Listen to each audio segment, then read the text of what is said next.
Good morning, good afternoon, and good evening, depending on your time zone, and welcome to this third set of concurrent expert panels, roundtables, and workshop sessions at the Climate Law and Governance Day 2022. This is the roundtable workshop fostering sustainable energy transitions through trade and finance across the Commonwealth and the world. The chair today is this is hosted by the Commonwealth Secretariat, the University of Cambridge Centre for Energy, Environment and Natural Resources Governance, and the University of Waterloo School of Environment, Enterprise and Development. The chair today is Dr. Brendan Vickers, the head of international trade policy with the Commonwealth Secretariat. We're looking forward to this amazing session, and thank you very much once again for being with us. Over to you, Brendan. Thank you. Your Excellencies, distinguished participants, colleagues and friends. So I'm delighted to be joining you today from London and to welcome you all to this roundtable workshop on fostering sustainable energy transitions through trade and finance across the Commonwealth. And as has been said, we're jointly organizing today's event with the University of Cambridge and the University of Waterloo, and very pleased to be doing so. I thought at the outset, let me just say a few brief words about the Commonwealth, which may not be too familiar for many of our participants that are joining us today. So the Commonwealth is a voluntary association of 56 member countries, all working together for prosperity, democracy, and peace. Collectively, we represent 2.5 billion people across the world, 60% of whom are under the age of 30 years. And so this is especially important for today's conversation because we must enable and we must ensure a climate resilient future for them and future generations. Our growing family of nations bring together some of the world's largest and smallest, richest and poorest. We are essentially a microcosm of the world where we can innovate and find solutions for many of the challenges we face, including climate change. Indeed, the Commonwealth has been at the forefront of global advocacy on both the environment and on climate change for many decades, going back as far as 1989 with the Langkawi Declaration, 3 years before the seminal Earth Summit in Rio. So with COP27 underway, I think there's growing recognition about the need for new levels of ambition in current efforts to decarbonize and transform the global energy system. The message is really clear. We must urgently step up our action to implement the Paris Agreement and to achieve our commitments on sustainable energy. So today we will examine two questions. The first is how to promote and finance sustainable energy transitions across the Commonwealth. And the second is, what is the role of trade and investment policy in fostering access to sustainable, renewable energy resources, and how to strengthen partnerships towards net zero, SDG 7, clean energy, and beyond? So very important questions, and to help us navigate through these issues, we have assembled a diverse panel comprising practitioners and experts from government, academia, and the policy community. Our four speakers are Mr. Christian Maas, who is the head of the Department for Heating, Hydrogen and Efficiency at the German Federal Ministry of Economic Affairs and Climate Change. We have Dr. Marcus Geering, Associate Professor at Cambridge University and Lead Counsel for the Center for International Sustainable Development Law. My colleagues, Dr. Salamat Ali, Trade Economist at the Commonwealth Secretariat, and Ms. Alache Fisho, who's the Legal Advisor for Natural Resources, but very importantly leads our own Commonwealth Sustainable Energy Transition Agenda here at the Commonwealth Secretariat. So how we will proceed is I will invite each speaker to share their presentations, their thoughts for around 8 to 10 minutes. Thereafter, I will invite our three discussants to pose initial questions to the panel before opening up for broader conversation. So very delighted to introduce our discussants, Dr. Amar Abbas, who's partner and head of arbitration at Matuk Bas Uni and a lecturer at the University of Cairo. Ms. Kimonique Powell, who's an assistant research officer in the Young Professionals Program here at the Commonwealth Secretariat, and Ms. Blessing Ajayi, who's a doctoral candidate at the University of Waterloo. So let me start by inviting our first distinguished speaker, Mr. Maas, to share his perspective about the regulatory framework for the market ramp-up of the hydrogen economy in Germany. And I think this is really important because what we've heard is that Namibia has attracted the first hydrogen investment plant and will be producing energy in the next year or two. So over to you, Mr. Maas. Yeah, thank you very much, ladies and gentlemen.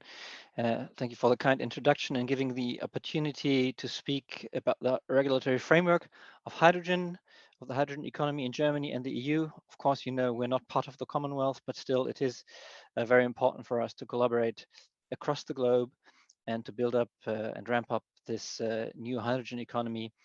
And Germany is very much devoted to do so, and to share some of the framework elements that we are putting in place at the moment is what I will do in the next few minutes. So hydrogen is, of course, an essential element in achieving the climate targets of Germany and the EU, and for making the energy transition a success. Without green hydrogen, we will not be able to achieve our goal of being climate neutral by 2045, which is the German goal to be there. So that is not much time. If you know that a lot of infrastructure has to be built by then, and therefore it is particularly important to build the infrastructure and the framework for the infrastructure right away in the next few years. The framework for that is our national hydrogen strategy. We have decisively advanced the start of the hydrogen economy, and currently we are revising our strategy and anchor some new and more ambitious targets.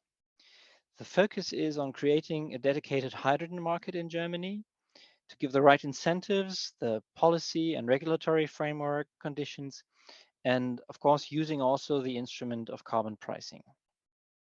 In this context, Germany has already launched a number of major funding programs to support a market ramp up. At the national level, we primarily want to use the funds for the so-called important projects of common European interest, IPCEI on hydrogen, and at the international level for the H2 Global project, and I'm coming back to that soon.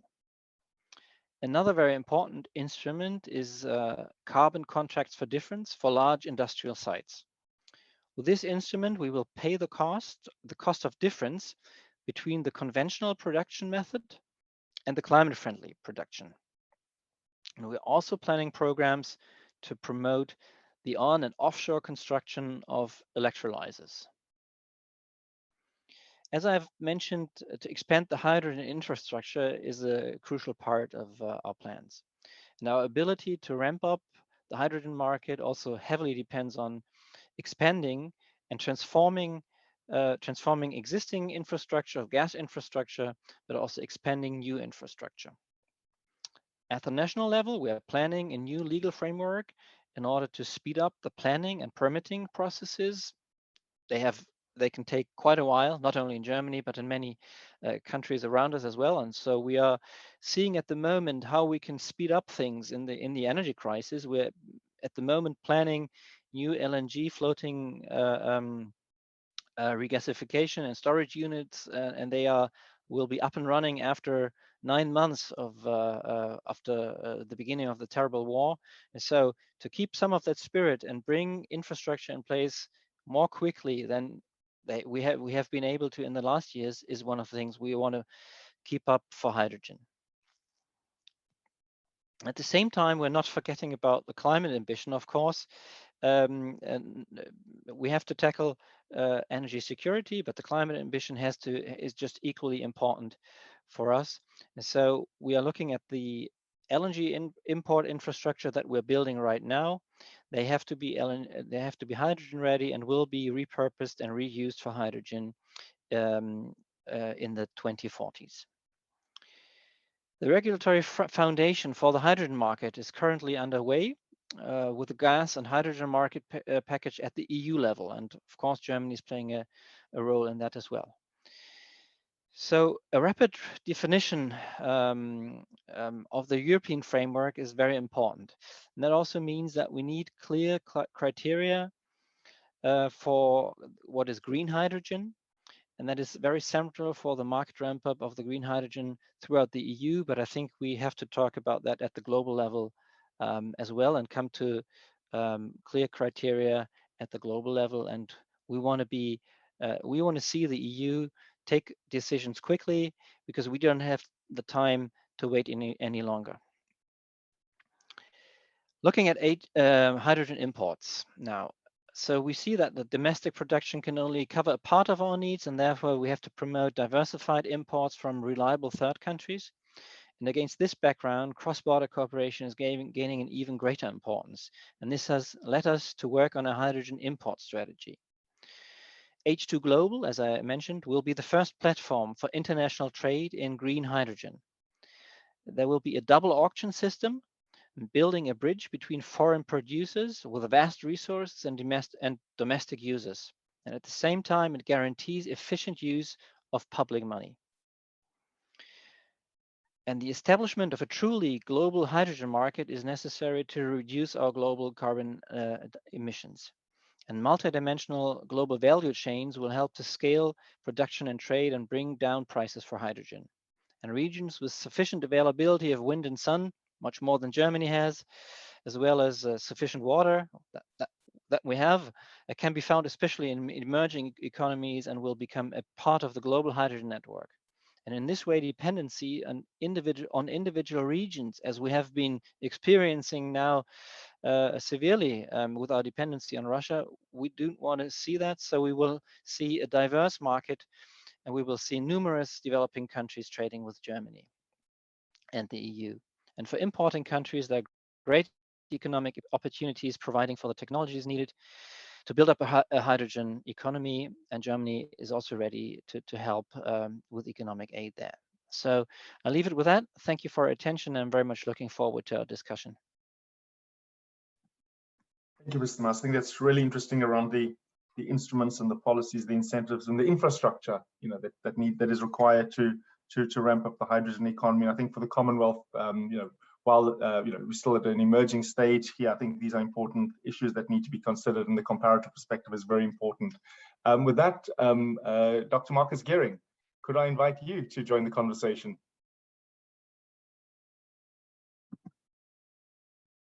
You just need to unmute yourself, Marcus. Absolutely. Sorry, we still make the mistake. Thank you so much, everyone, and I will try to briefly share my screen and in 7 minutes share some of the research that we've been conducting with our team in the University of Cambridge, in the Center for International Sustainable Development Law, and most recently in the Center for European Legal Studies. Yeah, this presentation is very much based on a working paper and an update that we did 2 years ago and published in the Commonwealth trade paper, working paper series, but more to that later. I wanted to highlight some of the basics. Climate change and the green economy, because trade and investment and environment don't have a black and white relationship. There are other shades of gray. Some trade is really good for climate change, other trade not so much. Similarly, some investments are absolutely essential for the net zero strategies, other investments not so much. So the question that we asked, how can we fashion domestic laws and international laws so that they foster rather than frustrate the transition to a low carbon economy. I think our research concluded that current trade investment law hinders, permits, and supports climate measures. And we want to focus on those rules in the transnational context, but also at the domestic level that really foster and support climate measures and the rapid transition to a green economy. I refer to Marie-Claire's Cardoni-Seger's work on Athena's treaties, where she lists all the elements that countries could observe. And these are not just theoretical questions. The first trade and the first investment disputes have already occurred with regards to renewable energy investments, fossil fuel investments, renewable energy trade. And so a greater understanding on how the transnational trade rules work is warranted. Forgive the copy of the tweet. I just wanted to highlight that, you know, when the former Prime Minister Morrison of Australia said, why did he not include climate change in a trade agreement? He said, oh, I was negotiating a trade agreement, not a climate change agreement. Well, we don't have the luxury with the climate crisis. Climate change is perhaps the most important trade issue. And we heard how the transition to the hydrogen economy in Germany will depend on global imports from other parts of the world, and ideally foster partnerships between different parts of the world and different stages of economic development for the benefit of all. So unfortunately, the sentiment still continues, and it's our purpose to challenge that. I should also refer to a book that we wrote in 2010. So 12 years ago, we published the book on sustainable development and world investment law. And my publisher always says, please mention it. I've done that. And now to the working paper, Brennan. And I'll be really short on this because those who are interested can just read the working paper. We basically matched two different elements. We matched the domestic climate commitments and the international trade commitments that either foster or frustrate those climate commitments. And we identified the following trends in Commonwealth and more globally in countries. So there are in domestic climate legislation, there are action plans, there's education and information, there are disaster management provisions, financial mechanisms, and provisions facilitating international cooperation. And then equally in trade and investment agreements, we find cooperation provisions on climate change. We find, most importantly, non-regression commitments, corporate social responsibility commitments, and other commitments fostering this. I will skip the individual laws where we identified those trends, but these are some of the most innovative laws that countries around the world have adopted. And for our discussion on finance, perhaps most interesting is that many countries include in their climate acts national funds for research and development of renewables, for addressing impacts of climate change, for feed-in tariffs, for carbon pricing and carbon taxes scheme, and for investment schemes, for example, statutory corporations designed to invest in clean energy, or international financial assistance requiring authorities to prepare adaptation and mitigation projects to submit for funding. At the trade level, at the international level, we find commitments to ensure that domestic laws provide for a high level of environmental protection or climate protection. And we find non-regression clauses. And I never thought I would say this, but these non-regression clauses could actually be activated as some countries review whether they still have the resolve to actually fully implement and comply with the Paris Agreement. Many of these agreements also have cooperation provisions, and that's maybe the main message of our paper. You know, it's much easier to transition to a low carbon economy if you do it together with others. The Commonwealth Secretariat has many tools available which can assist countries in their energy transitions. And one of the best examples of, in my view, a successful energy transition, of course, comes from Germany, where the resolve has taken a completely different form. Just to highlight, energy transition can be supported by trade agreements, for example, through exemptions, through new cooperation mechanisms, and enhanced trade in climate-friendly goods and services.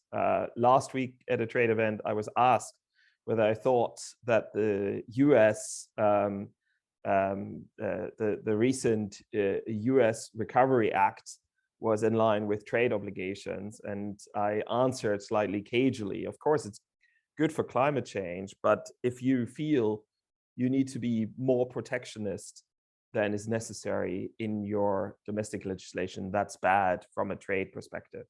So I think the vote is still out there. We just concluded a study, if I can pitch that, on EU-America's trade agreement, where we went through the NDCs and matched them with trade obligations. And we found some correlation, but also some mismatch. So our advice to countries is to align their trade agreements with their ambition under the Paris Agreement. So what are the next steps to conclude? Climate change and trade has become an integral part of the international discussions. The recent WTO trade report of 2022 on trade and climate change highlighted various options. Innovative trade and investment provisions can facilitate compliance with the Paris Agreement, assist with NDC compliance, and enhance low carbon pathways in energy transitions. Domestic climate law can be supported by relevant trade commitments, and energy cooperation can help in the transition to a low carbon economy. Thank you very much, Brennan, for letting me share this research, and I look forward to our discussion. Thank you, Dr. Geering. I think that was very useful kind of mapping of the global trading landscape and the various opportunities for cooperation regionally, bilaterally, multilaterally to transition to low carbon economy. And I think that's a great segue into the presentation by my colleague, Dr. Salamat Ali, who I think is going to try to unpack the linkages between trade policy and energy trade at a bit more detailed level. So over to you, Salamat.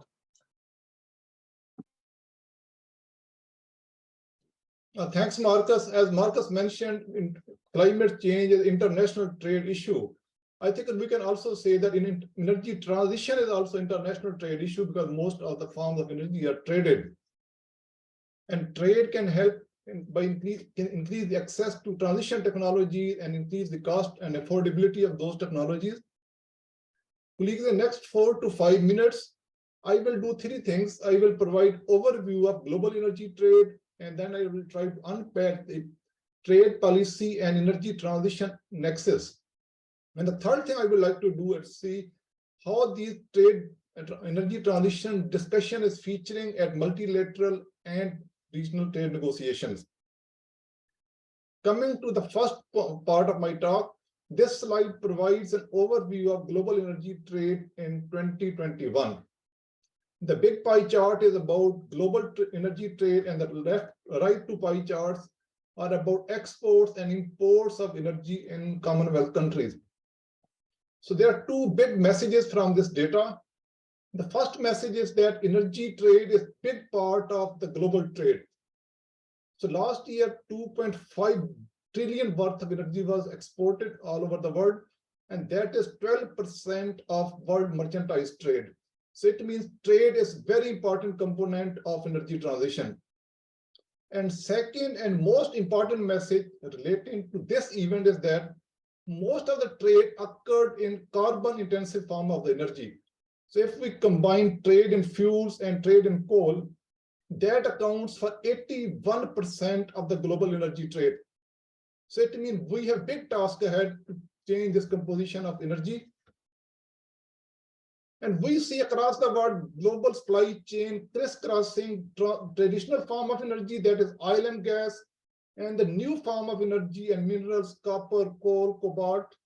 Most of these extraction occurs in African countries and Asian economies, Indonesia, and South America, Chile, and Democratic Republic of Congo, and China. And the processing occurs mainly in China and other parts of the world. So there's a huge crossing of borders, as well as taxation and other NTM issues come up when these goods are traded across the border.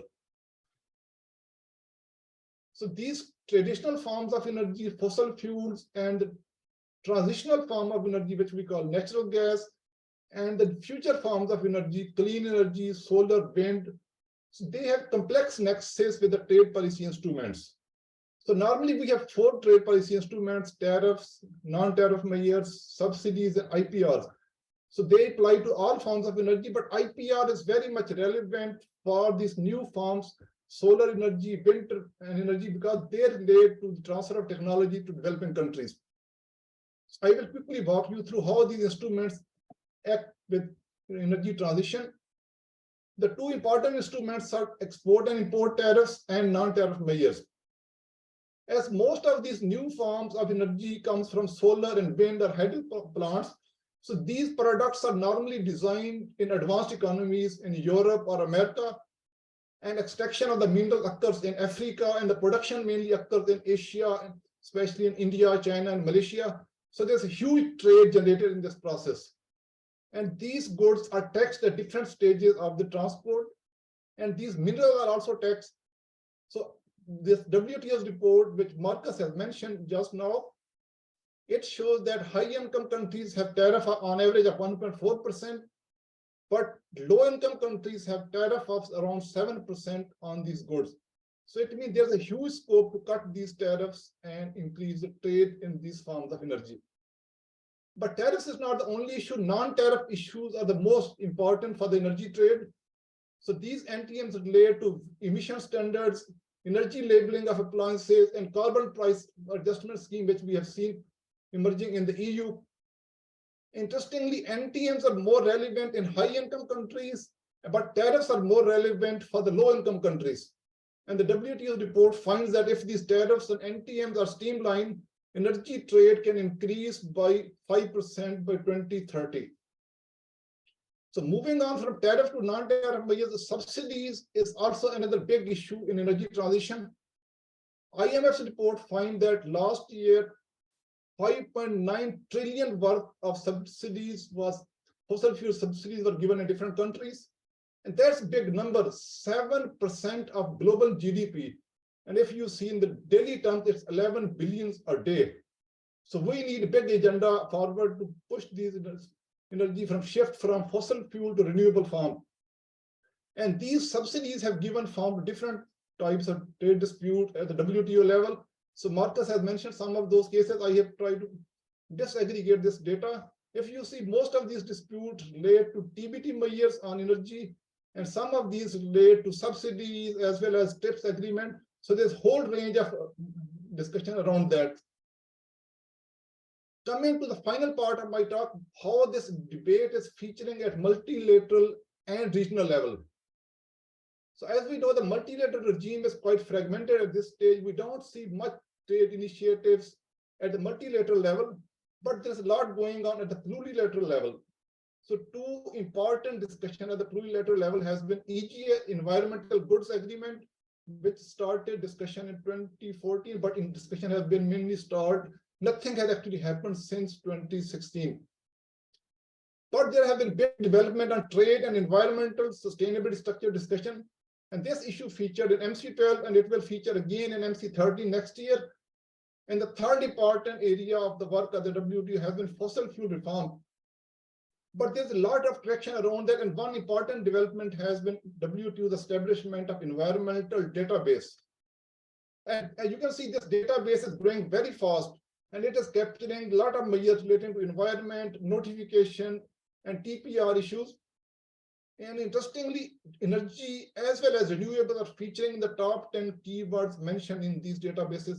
So it means there's a big push to capture what countries are doing and what kind of notifications are coming up on environment and energy transition. Coming to FTAs, Marcus has already talked a lot about that. The one interesting thing in FTA is that most FTAs are bringing these issues into their discussion.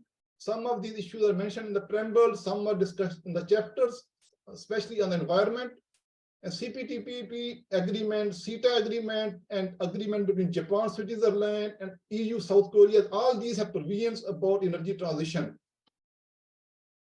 Coming to the last slide, I would like to say, so trade policy is an important instrument, but we need to keep other issues also which have big implications for the energy transition. Because most of the energy is traded globally from east to west, north to south. And global and shipping occurs through main vessel, and shipping costs are going to be very high in coming years, especially because of big drive toward greener shipping as well as road infrastructure issues and their vulnerability to climate change. So these changes might push another agenda toward energy transition.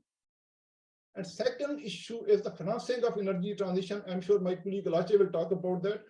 And financing needs are going up, and a lot of financing has to go to developing countries.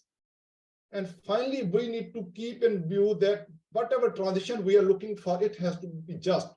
We need to keep in view the demands of people who are not connected to the grid, especially in sub-Saharan Africa, 600 million people don't have access to electricity, and that is about half the population of this continent. Similarly, especially the workers who are working in traditional energy sector from coal and oil sector, they need to be retrained, they need to be reskilled to get new skills in wind and energy operations. And these energy transition has to benefit global communities and local communities. Thanks very much, and I will stop here and look forward to discussion on some of these issues as we move on. Thank you, Salamat. I think that was a wonderful complementary presentation to some of the thoughts that Marcus had shared. And so, we've looked at the trade side now, but the sustainable energy transition is going to involve, renewable energy, low carbon energy, the hydrogen transition, and that isn't going to come cheaply, especially for many of our Commonwealth member countries. So look forward to hearing from my colleague Alache about the financing aspect of this part of the discussion. Over to you, Alache. Thanks, Brendan. I'll just share my screen. I've got a few slides that I will be talking through. So first off, thank you to Brendan and team for inviting us to participate in this. And now, of course, I cannot find my presentation when you're trying to share the screen. Bear with me a minute, please. No, I can't find it. I'll try again. No rush, we're all friends on here. Just give me a minute, please. I'll pull it up now. Then hopefully. So yeah, while you're finding that, I think to our discussants, there's been some really interesting issues that have been raised. So looking forward to your thoughts on some of the questions that you'll pose to the panel on aspects of this sustainable energy transition. We've got. Yeah, I have that up now, Brendan. Yeah. That's it. Yes. Thank you, Alache. Over to you. Okay. Thanks again, Brendan. I'm really pleased to be able to share on some of the work that we're doing around unlocking investment in renewable energy. And our focus is on small island developing states in the Commonwealth. And the reason why we have this focus is because of the 38 countries that have been classified as small island developing states by the UN, 25 of those are Commonwealth member countries. So we're focusing very much our efforts on galvanizing financing for renewable energy, particularly in the power sector for small island developing states. And I'll speak a bit more about what we've done working with partners to develop a toolkit to support this. So I quite like this slide, which I'm a bit, proud of, because I essentially wrote the energy in the center by myself. But I think it depicts very clearly what we speak about when we say that energy is really at the heart of the sustainable development agenda.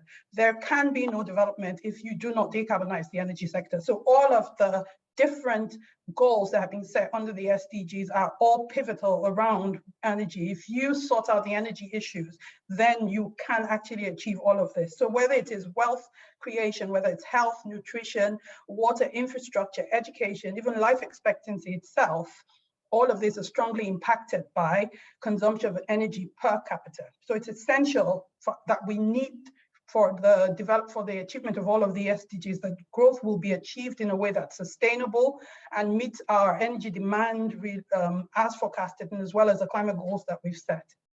So this next slide is just a depiction of the impact of the energy sector and showing how there is a strong energy climate nexus.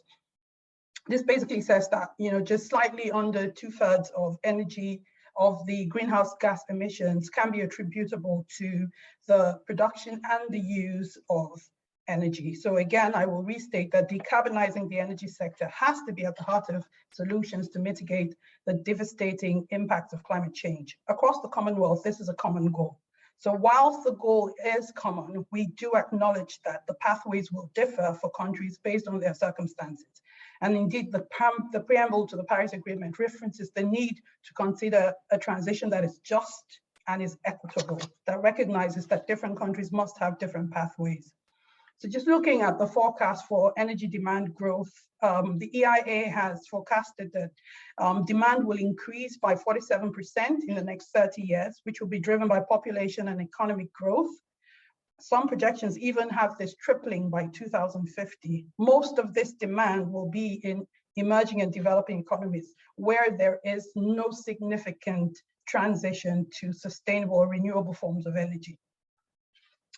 IEA has also predicted that investments in the energy sector will need to increase to $5 trillion USD annually to meet these ambitions. And IRENA has estimated that a total aggregate of 131 trillion will be needed for the deployment of energy transition related technology. That's a huge amount of money. And the question always is, when we're talking to our member countries, where is the money and how can we access that money? Because they are not accessing those fundings. So what are we doing in the Commonwealth to support this? We are, as Brendan has said in the introduction, I lead on a fairly new initiative that we have within the Commonwealth Secretariat, which is called the Sustainable Energy Transition Agenda, which is actually birthed during the Heads of Government's meeting in 2018, where Commonwealth Heads of Government leaders recognized the need for a transition to low carbon energy systems across the Commonwealth, and the fact that we need to work together to, again, pull together our capabilities, work in consensus to see how we can collectively achieve the goals of SDG 7, and then we can also push for an equitable and inclusive energy transition across the Commonwealth. The reason why we talk about linking SDG 7 with the need for the energy transition is because across the globe, there are 750 million odd people who do not have access to energy. And of this number, 50% live in Commonwealth countries. So it's imperative that whilst we push for the transition, we also have to push for access. I always find it quite poignant. I was in a conference earlier this year, and there was quite a huge contingent from sub-Saharan Africa, countries who were attending the conference as well. And when all of the narrative was going on around the need for the energy transition, one of the participants stood up and spoke and said, whilst you're talking about an energy transition, a transition to clean energy, in Africa, we're still talking about transition to energy itself. So the discourse has got to be incorporate this different perspectives and different viewpoints, and the solutions that we come up with have got to also address the differing conditions of countries. This is pivotal and key for us in the Commonwealth. And so we always, our center in the very core, at the very core of our program is the need to ensure that the transition occurs in a way that's inclusive, equitable, and just. So I'm going to be talking a bit more now about the small island developing states, because this is the focus of the work that we're doing around financing, unlocking finance. Again, I'll say this is a particularly important demographic for us in the Commonwealth, because we do have a focus on our small states and other vulnerable states, and again on our small island developing states. 25 of our member countries fall within this category. What we do, what we have done so far. So I'm going to I'll speak a bit about the particular characteristics and unique challenges that SIDS face. Most SIDS are middle-income countries, but their economies are often small and gross national income varies widely. They share distinctive characteristics, including a small size, their remoteness, and vulnerability to environmental threats. All of these pose a significant challenge to development of small island states. The small landmass, the population, lack of domestic tactical and institutional capacity prevent economies of scale, and there is intense land competition. Furthermore, 90% of SIDS are located in the tropics, which increases their exposure to extreme weather events and results in significant human, economic, and social losses every time there's a catastrophic event. I'm sure we all have, very poignant pictures of the different the impact of climate change on our small island developing states. And sometimes you see, I was listening to someone speak at COP here yesterday, the Minister of Energy, the Minister of Environment from the Maldives. And she basically said, this is not just fighting for the rights of the country, but also fighting for their identity as a people, because she wonders whether in the years to come, as a people or as a country, whether Maldives will still exist. And so it's not just even about the landmass, it's also about the identity and national identity of the people. As of 2020, the aggregate population of SIDS was approximately 67 million, which is about 1% of the total world population. And this is expected to grow to 73 and 82 million by 2030 and 2050 respectively.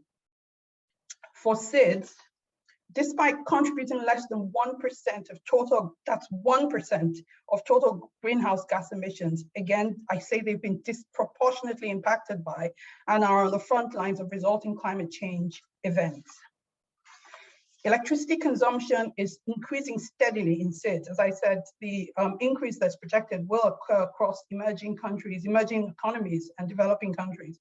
And it's increasing steadily in SIDS to meet the population growth. And among the many challenges the governments are facing is how to manage access to and the cost burden of energy. Many SIDS are heavily dependent on important fossil fuels, which is mainly high poor fuel oil for electricity generation and primary energy supply, as well as for transport. And this creates direct financial burden, supply risks, and indirect costs, which are associated with climate change. All the 38 SIDS are party to the Paris Agreement, and to date, 27 of them have submitted new or updated NDCs, and 10 of these reflect reduced total emissions compared to the first set of NDCs. 73% of SIDS have made renewable energy commitments in their NDCs, and 90% have set some commitments in a mix of law, policies, and plans. So there's an urgent need for transition in Commonwealth SIDS and across all the SIDS, I mean, globally as well. When we look at what it will take to scale up renewable energy capacity in SIDS, SIDS do have high renewable and resource potential relative to energy demand, particularly wind and solar resources, and many of them have shown strong interest in introducing cleaner and more sustainable options for electricity generation. But as of 2020, the installed capacity for SIDS was just about 11%, just led by biomass, then hydro, solar, wind, geothermal, and very little marine energy. So even though there is this potential within the SIDS, they're not able to translate the potential to actually projects implemented on the ground. And this is basically tied to a lack of access to finance or unlocking the finance that they require. So while the ambition exists, they have insufficient funding to achieve their transition, as private and public funders are still not at the table at scale. And if SIDS are to match the ambitions that they have set in their NDCs, they will need to attract a total of $17 billion worth of investments by 2020. By 2030.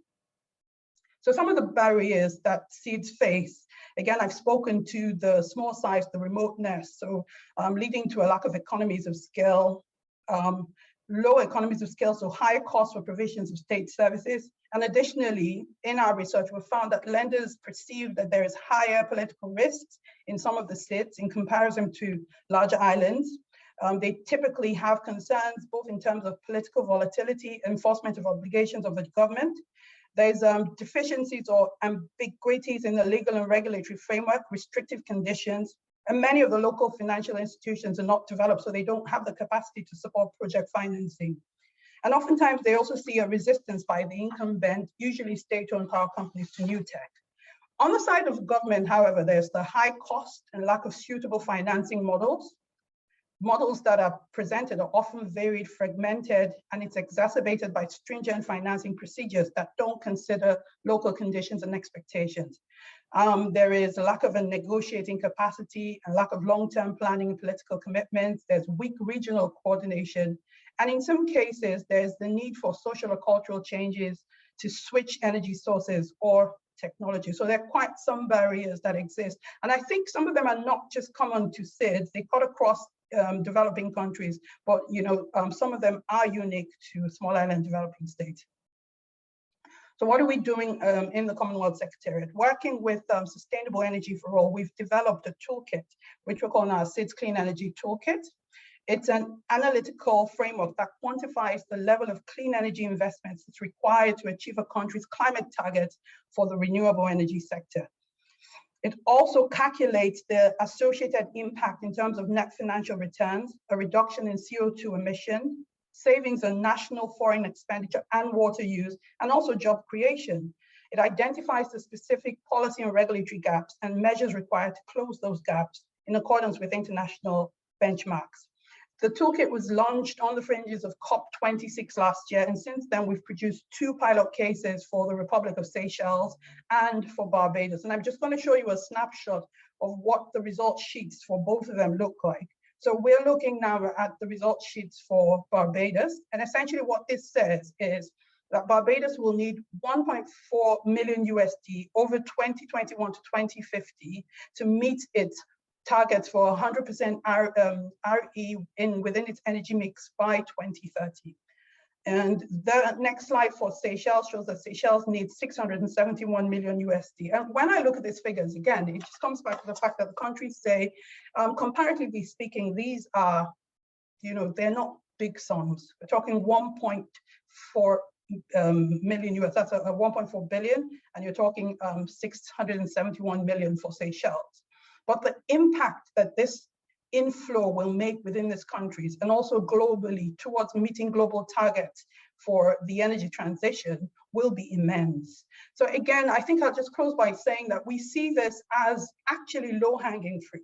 Whilst private sector funding is not yet at scale, like I said, also public sector funding, which could unlock that private sector funding, is also not flowing towards to small island developing states for the reasons that I've articulated.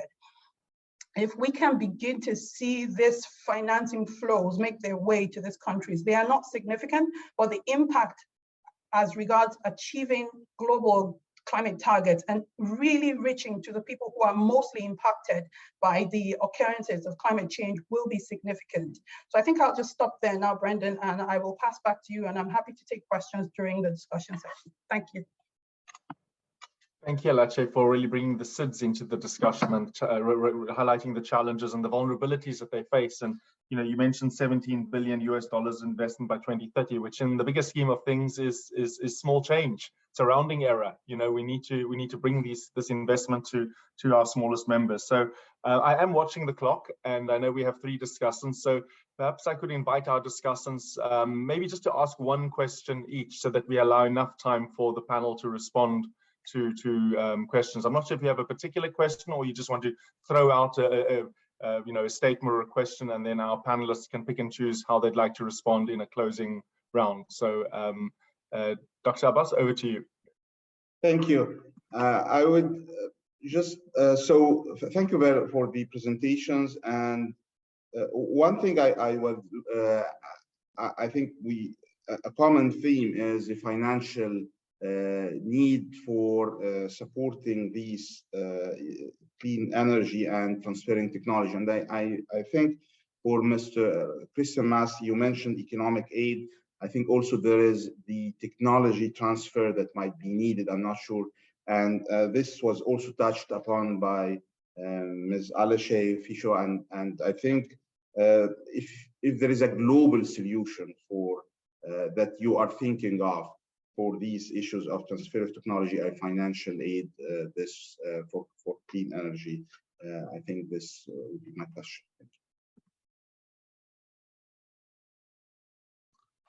Thank you very much. Could I invite Kimonique and then Blessing to raise a question? And then I'm going to have a look in the chat, and then I'll invite the panelists to respond, and maybe we'll have another round thereafter at this time.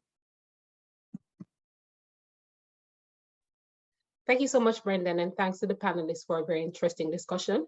Well, the first question I want to raise is specifically to Alache, and it's relating to financing. So you've mentioned the need for greater investment for CIDS to transition to clean energy. And against the backdrop of what is happening in our economy currently, rising cost of living, inflation, energy shocks, etc., economists have projected that there is a likely slowdown in the global economy coming next year. So my question is, how do you foresee the impact of the slowdown in the global economy affecting investment in green energy projects, specifically for CIDS? I'm just thinking, do you have another question which we throw? I think maybe we have time, and then instead of having 2 rounds, we throw out all the questions if you do have one. Kimonique? That would be from me. I also have another question. If you have another question, yeah. Sorry. Oh yeah, I also have another question for Dr. Ali. And my question is pertaining to how global issues will impact the energy transition. So specifically, there is the ongoing Ukraine-Russia war, which has triggered, of course, global energy shocks, and has already sparked discussion of a move away from Russian fossil fuel to alternative energy sources. So my question is, how do you think this and other geopolitical issues have impacted or will impact the energy transition in oil importing countries? Thank you. That will also be interesting to hear Mr. Maas's reflections on the challenges there with the conflict. Blessing, yeah, if you have one or two questions you'd like to pose to the panel. Thank you, Brendan, and thank you to everyone for your presentations. They've been really interesting. I do have two questions. The first one is for Marcus. The fourth wheel of the mitigation, adaptation, and financing discussion happening right now at COP27, I believe is collaboration. And in this vein, in regards to your presentation earlier, what do you think is the specific role that trade and sustainable development committees that are formed as part of more recent trade agreements, what do you think is their specific role in the transition to sustainable energy? What role are they already playing, and what role do you see them playing in the future, just to enhance their contribution? My second question goes to Alache and anybody else who would like to answer. On the topic of enhancing trade in climate-friendly goods and services, what do you think is the role of trade finance for micro, small, and medium enterprises operating in the renewable energy industry? Does this count as a form of finance for sustainable energy transitions, or should we be looking elsewhere? Thank you. Thank you, Blessing, for those excellent questions. I'm looking in the chat as well. We have Maha Abdel Basset, I apologize if I haven't pronounced that correctly, from the University of Waterloo in Canada, talking about investments in energy projects in the global south. I'm wondering, how can we guard human rights of vulnerable communities engaged in such activities? In other words, workers and their families, and resources protection from overexploitation. Does the CIDS Clean Energy Toolkit provide this, just as an example? Maybe we can, in our responses, we can reverse the order and perhaps start with you, Alache, and then work our way to Mr. Maas. Thanks, Brendan. I'll try to be quick, and I think I'll just go backwards. So thank you for your questions. And Maha, if I may, so the CIDS toolkit really is focusing on looking at the snapshot of what is the investment required to flow into a country. So it doesn't look beyond the, it doesn't go beyond to talk about more of the social, cultural impacts of the transition. However, totally speaking, in our Commonwealth Sustainable Energy Transition Agenda, we do look at that under the pillar of our just and equitable transition, and we're looking at what you do to reskill the workforce. We're essentially creating a platform for countries to share experience of how countries that have already pushed forward with, developing the framework for how the transition can occur in a way that recognizes the workforce, the rights of the workforce and the communities where, where the resources are being extracted from. So I'd also add that historically, for the last 60 years, as a team, we've been supporting the development of sustainable development of natural resources in our team. So we cover oceans, natural resources, as well as energy.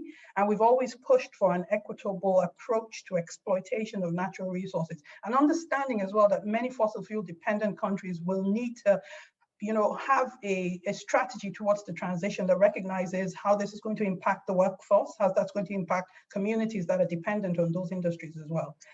I think I will back the question on trade finance to you, Salamat. So I would leave Blessing's question on trade finance to you. And on the question Kim Monique raised about financing, I'm just going to be really practical and say this. When the world underwent the pandemic, so the global pandemic around COVID, about 9 trillion is what the IMF estimates was spent around the globe on combating the COVID pandemic. So the climate change is a pandemic. It's a global incident, and we all have to put hands together to work. So what I'm basically saying is that the funding does exist, but unlocking that finance and allowing it to flow to the people who need it the most has so many barriers and hurdles that the countries have to cross. So what we're trying to do in the Commonwealth Sustainable Energy Transition Agenda in our program, and utilizing the tool, is bring both parties to the table. So bring the countries to the table, have with them a viable, investable business case for their clean energy sector, and bring the funders and the financiers, whether that is multilaterals, whether that's the private sector. Again, the private sector is going to be key to this, but the private sector will not take the risk. So it has to be a de-risked environment, which is where the multilaterals can come in. So bring them to the table. And also, I have to say too, for the countries, you have to have the right environment, the right market conditions, the right regulatory and policy environment, so that the investment will flow. And that's what we're doing. That's what we're working with our countries to do. Thank you, Alache. Salamat, 2 minutes. Yes, so thanks, Community, for posing this very hard question. I will try my best to respond to that. So colleagues, as we see, this energy transition and trade and energy-related technologies has been issue of geopolitical conflicts and trade conflicts since ages. So we have seen this issue in US and China trade war since 2018. The US has imposed sanctions on solar panel and they're still in force. Then discussion on the rare earth, putting export restriction on those. But that was still going on. But in the meantime, we have this Ukraine crisis or the Black Sea crisis. This is much serious than the US and China trade war because we can rightly call it basically energy war. So what is happening is Russia is using this weapon of energy to cripple the economies of the other world. And Russia is one of the biggest producer, around second biggest producer of petroleum and one of the biggest producer of natural gas. And most of the gas is consumed in the European countries. So if we see the pattern of energy transition in these countries, they were already doing a lot of progress on the energy transition agenda, which was manifested in the Glasgow Pact when 197 countries signed to what they call fossil fuel subsidies elimination reforms. But what this crisis has done, it has given another push to this energy transition agenda. So really two things I can see happening on the globe. One is the greater awareness of the people and greater acceptance of the energy transition in the masses, and this has created more awareness. And second is commitment at the government level to add more energy from the renewable. So I saw other day Germany has committed to add 5,000 megawatt annually from the renewables. France has also recently launched an offshore plant, and more investment is going to renewable minerals, cobalt, nickel, and the demand for them is going up and up. So that indicates the countries are moving toward that agenda. But thank you, Salamat. I think if you just quickly wrap up that we can get to the other two. Yes, thank you. And on the other side also, but there has been big push to make up the shortage of the gas, because countries are strengthening for the gas, and some investment has been diverted to the gas also, which has slowed down this process. So overall, the response has been mixed. So thanks, Brendan. I will stop. Thank you, Salamat. We'll take the trade finance question offline, and then go to Dr. Geering. Yeah, I just want to say one sentence on Blessing's excellent question. I think that's really the next big frontier in the climate law and governance discussion, how to link directly and indirectly the discussions that are being had at COP with the discussions that are conducted in the World Trade Organization. At the moment, the two communities do not speak the same language, and that needs to change, because in a way, climate change is rapidly becoming the most important trade issue. It's no good to anyone if countries are rapidly decarbonizing, but then the rest of the world, we're just exporting those carbon emissions. So in a way, it's in the interest of all of us to help other countries to in their energy transition as fast as possible as well, and to use all available coordination tools, including those under trade agreements. I think there was a reluctance to use trade agreements and make use of trade agreements for the energy transition. But I think in the last 2 years, we've seen new trade agreements coming online that are really aiming at a different coordination level. Thank you. Thank you, Dr. Geering. And the last word to Mr. Maas. Thank you very much. Well, regarding the role of financial aid, the way I look, and maybe also the German government looks at it, is that importing hydrogen from developing countries should not be in any kind seen only as an economic aid. But what we're looking at is a partnership where we can build up business models with our partners around the globe. And so to have not only power production and hydrogen production in our partner countries determined to be exported to Germany or Europe, but also for the domestic needs. So to build up a value chain there and to build the foundation for further development is I think would be the best way to look at it and to develop things.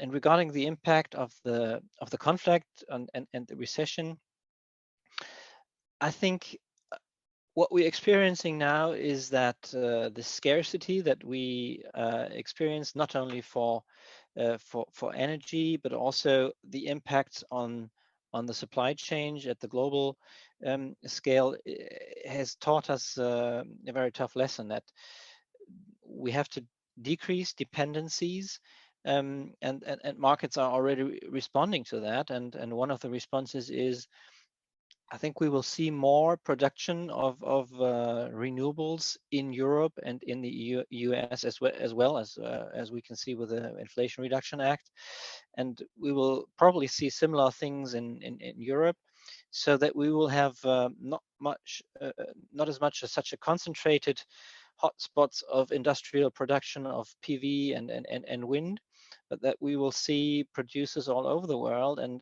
more stable supply chains. The good message is that that will bring a much more robust system and increasing capacities for renewables. So increasing capacities is what we need. If we really want to ramp up hydrogen, we already see that we do not have enough capacities for PV and wind, and we have to build these capacities right away. And the lesson now, I think, is that we will see many of these capacities also in the EU and other parts of the industrialized world, and hopefully also in developing countries and in the countries that will export hydrogen as well. Thank you. Thank you, Mr. Maas. We've come literally, I think, 1 minute to go. So I think very briefly, just to actually thank everyone for joining us for this roundtable discussion today, particularly our speakers, our discussants, the team behind the scene, behind the firewall that is doing all the work. I loved what Alache said, that energy is at the center of the Sustainable Development Goals. And what the speakers have said about the need for more production of renewables, the need for the hydrogen transition, building the capacity. And thank you all for this until we continue the discussion at another venue and forum. Thank you. Goodbye.